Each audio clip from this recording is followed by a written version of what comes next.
étrange, étonnante douceur que celle courant désormais le long des hautes cimes de cette forêt, au visage autrefois terriblement dévasté, défiguré. Formidable patience dont s'est nourri jour après jour chacun de ces arbres pour s'élever à nouveau à la vie et offrir victorieusement dans une seconde naissance son panache au toit de Pont-à-Mousson. Et là, enfoui au tréfonds de cet antre végétal, il est un gardien et veilleur des heures les plus sombres, comme des plus heureuses, qui a tout vu et entendu des violences et des accalmies, à la fois enraciné dans les abominations d'une guerre inouïe et le terreau des plus folles espérances. Être deux fois séculaire, aux branchages tortueux et noueux, trempé dans les souffrances et les agonies des soldats innombrables montés sur l'autel du sacrifice. Être à la sève miraculeuse, miraculée même, puisant dans le sang de tous ces martyrs tombés il y a 100 ans au ventre d'une terre infiniment meurtrie. Oui, il est tout cela à la fois. L'arbre flamboyant d'aujourd'hui, échappé des apocalypses d'hier, le passeur de mémoire, portant dans le secret de ses feuillages l'histoire de tous ces hommes évanouis. Il est l'alpha et l'oméga, l'arbre atrocement déchiqueté, revenu ensuite à la vie dans un éternel recommencement. Il est la mère du bois le prêtre, pour que d'aucuns se souviennent de ce qu'a été le bois des veuves.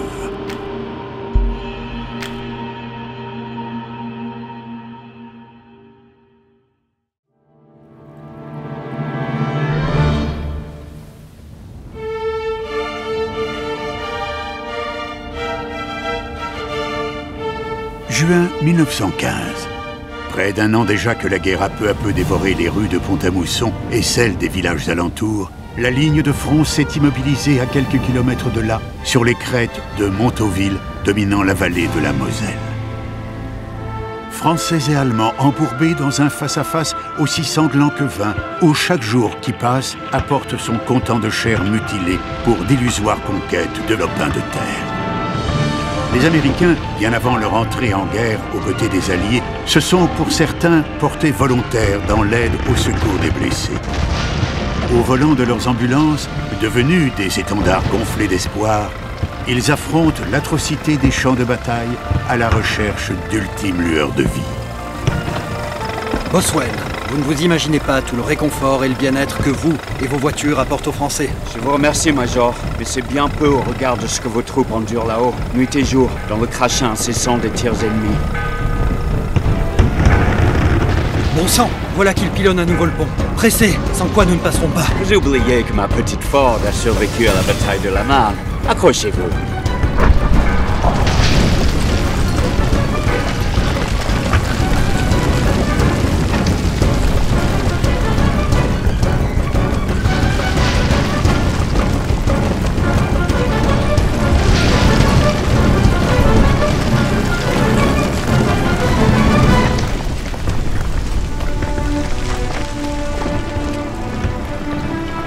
Bois le prêtre, au cœur des tranchées. On y observe les mouvements de l'ennemi. Par vagues impressionnantes, les obus sifflent au-dessus des têtes de la 73e division d'infanterie. La nuit s'annonce glaciale. Brancardier, j'ai 2 couchés, poumons perforés pour l'un, poitrine déchirée pour l'autre. Il faut les amener d'urgence au centre de secours de l'auberge Saint-Pierre, où les ambulanciers américains les prendront en charge. Cette fois, nous y sommes. Demain, ou peut-être après-demain, la croix des Carmes sera à nouveau à nous. Oui, mais ce sera pour nous la vie ou la mort. Et de quelle manière? Par les balles, par les gaz asphyxiants, ou encore par le feu des lance-flammes? L'attente désespérément longue a commencé. Elle enveloppe de sa lourde chape tous ces poilus perclus de froid, instillant au tréfonds de leur âme le doute et la peur, l'angoisse de la mort qui les guette.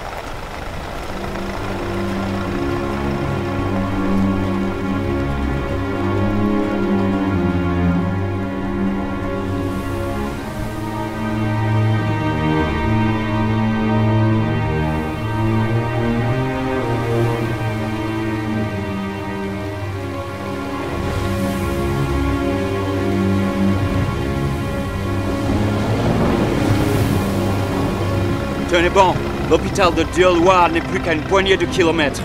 Quel âge ont-ils, ces deux gamins allongés à l'arrière de son ambulance? 20 ans, guère plus. Leur corps ensanglanté sursaute aux cadences des ornières qui jonchent la route défoncée sur laquelle fonce la forme. Au bout du chemin, ils l'espèrent, la délivrance. Celle qui les ramènera dans leur famille ou les emportera dans l'au-delà. Qu'importe. Tout, pourvu qu'ils s'échappent du Bois-le-Prêtre. Dieu-Loire. La section des ambulanciers américains, dans un flot long et incessant, y transporte blessés et mourants. Toubib, j'ai 2 couchés, dans un sale état, atteints de plein fouet par un obus. Les yeux des jeunes Français, embués par l'insoutenable souffrance, s'illuminent pourtant devant leur sauveur. Merci pour tout. Boswell le sait bien, lui qui a convoyé tant et tant de soldats tombés au fond. Ces deux-là ne passeront pas la nuit. Saleté de guerre. Pour les soldats qui par chance ont survécu, Dieu-Loire est devenu un havre de paix où l'on essaie d'oublier le Bois-le-Prêtre. Mais difficile quand on est hanté dans sa chair ou dans sa tête par de si terribles souvenirs. Oh, non, laissez-moi. Je ne veux pas, vous m'entendez? Calmez-vous. Je voulais seulement me rendre compte. Pour les soins, vous comprenez? Il n'y a rien à voir, ce n'est plus moi. Ce n'est plus mon visage. C'est celui d'un monstre. Boswell sent une infinie tristesse le gagner. Combien d'hommes, comme celui-ci, a-t-il cru avoir sorti de l'enfer des tranchées pour finalement les plonger sans le vouloir dans un autre plus cruel encore? Mais au loin, des voix s'élèvent, porteuses, elles, d'espérance.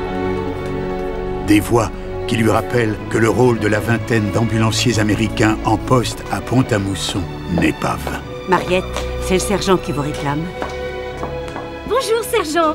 Vous avez meilleure mine aujourd'hui. La raison est que je souffre moins, et même plus du tout quand je vous vois. Eh bien, tant mieux. Mais je n'y suis sans doute pour rien. Vous voulez écrire une lettre à votre femme? Oui, mais avec ce fichu bras, je peux pas le faire moi-même. J'ai donc besoin de vos services. Vous voulez bien? Bien sûr, je vous écoute.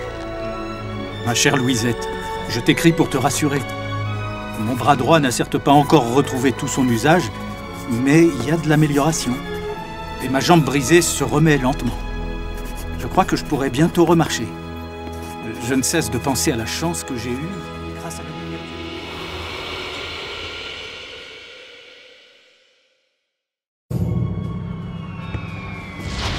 Derrière les paysages d'épouvante qui défilent, derrière les champs de ruines à perte d'horizon, Boswell devine les destins et les vies trop tôt brisées par cette guerre qui n'en finit pas.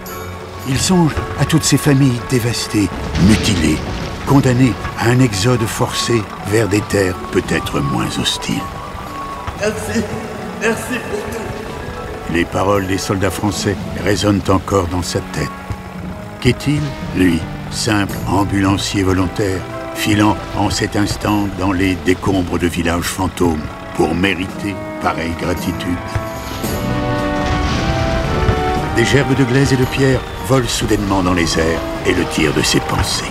Ciel, voilà que ça recommence. Ça doit faire vilain là-haut. Alors, tout à son devoir, Boswell fonce vers le Bois-le-Prêtre.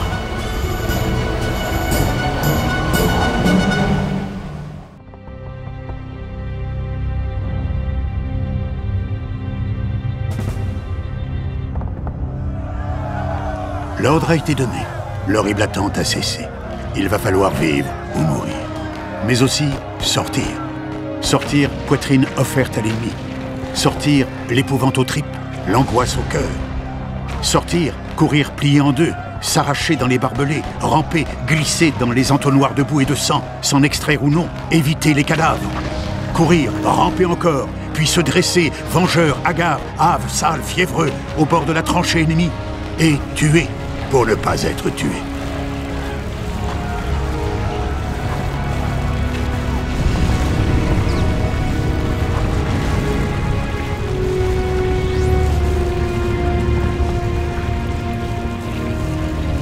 Les portes de l'enfer se sont ouvertes. Fer et acier. L'orage des armes tonne et crépite. La terre se déchire, se soulève, puis retombe, ensevelissante parfois. Champ de bataille immense, morbide échiquier de mort et de souffrance, pour des milliers d'hommes que des mains poussent ou repoussent à volonté, pour des hommes contre des hommes. Champ de bataille au cours des fantômes pleins de bravoure ou de lâcheté, de cris ou de pleurs, d'héroïsme ou d'abandon. Je suis blessé. Je suis blessé. À moi, les camarades. Je suis là, t'en fais pas. C'est pas grave. Tu vas t'en sortir. Un jeune homme, que dire, un enfant, est là, allongé. Les éclats d'obus l'ont atteint à la tête. Pour lui, la guerre est finie. Mais déjà, ses yeux se révulsent. La mort a gagné, une fois de plus. Mon Dieu, pourquoi permettre de telles choses ?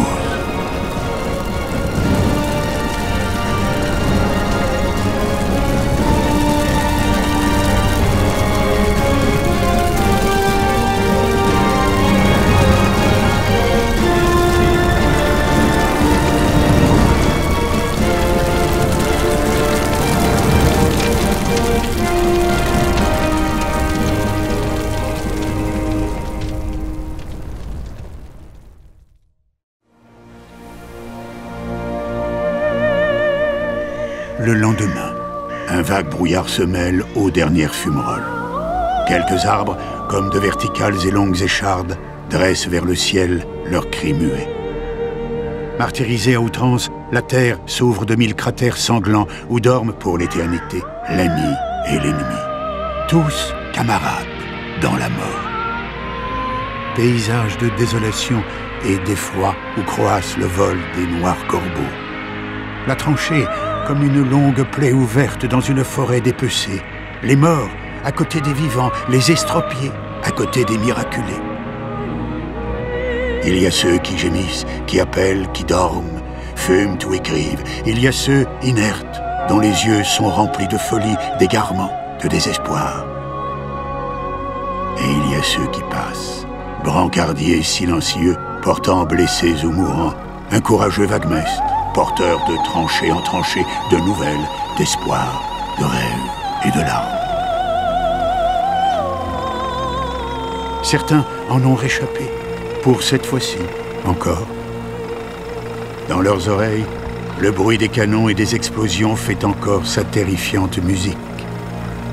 De temps en temps, au loin, un cri, un appel les remue jusqu'au fond de l'âme, puis se tait définitivement.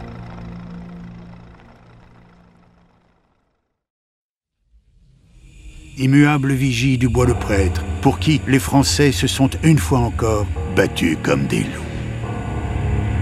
La croix des Carmes émerge sur son tapis de braise à peine évanoui. Tel le phénix renaissant toujours de ses cendres, elle s'élève dans la béance d'un bois qui n'en a plus que le nom, emportant avec elle la mémoire de milliers de soldats tombés au combat.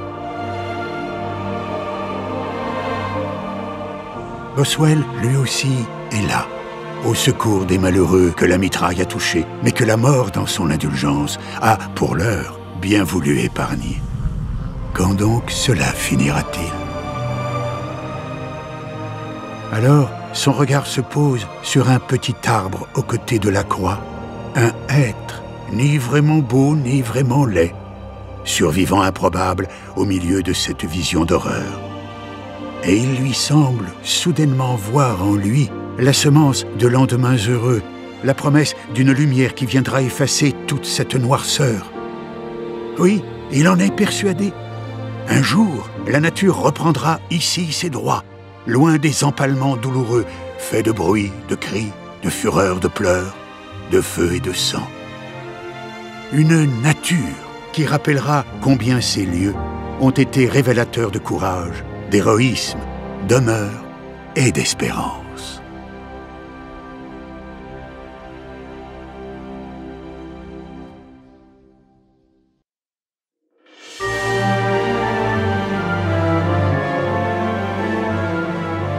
La France est en liesse.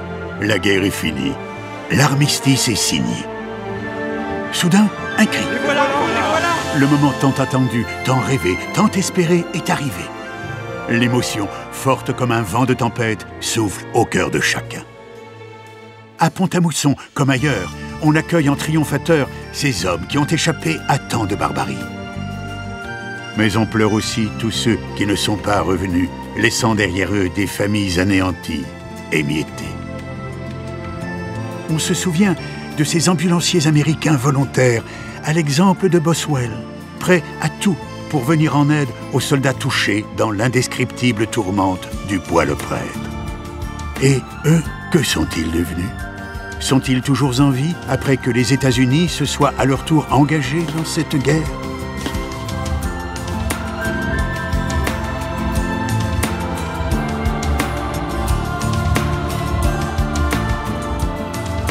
Alors, tel un écho à la croix des Carmes désormais enchâssée dans un écrin de pierre sur les hauts de Pont-à-Mousson, une fontaine monumentale jaillit en contrebas au cœur de la cité, en mémoire de ces ambulanciers que personne n'a oubliés, que personne ne veut oublier.